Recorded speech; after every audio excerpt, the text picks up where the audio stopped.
Stuck with Wise in a language you don't understand?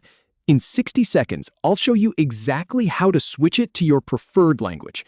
First, we'll click your profile, then Language and Appearance, then Language, choose your language, and save.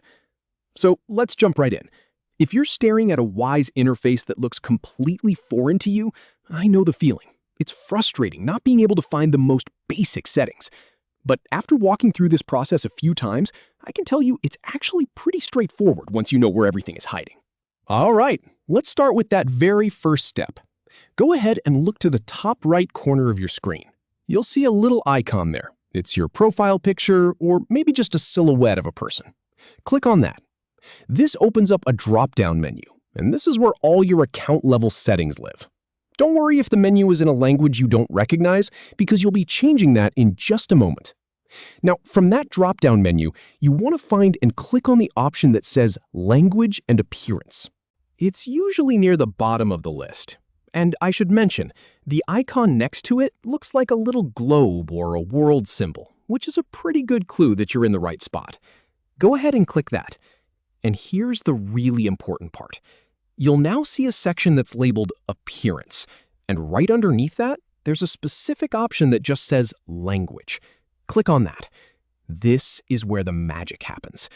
Once you're on this page, you'll see a pretty extensive list of languages to choose from. I've tested this on both the web version and the mobile app, and the list is the same. It covers dozens of languages from all over the world. Take your time scrolling through the list. You'll see everything from major languages like Spanish, French, and German to more regional ones. Find the language you want to use and click on it to select it. The interface won't change yet, so don't worry if everything still looks the same. That's totally normal. Now, pay attention to this one. Once you've selected your language, you need to look for the Save button. It's usually right under the language list, and it's a solid blue button that stands out pretty clearly.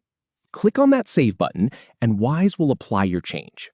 Give it just a second to process, and there you go. Your entire interface should now be in your preferred language. From feeling completely lost to confidently navigating Wise in your own language. See, that wasn't so bad. If this helped you out, make sure to check out some of our other Wise tutorials. We've got you covered.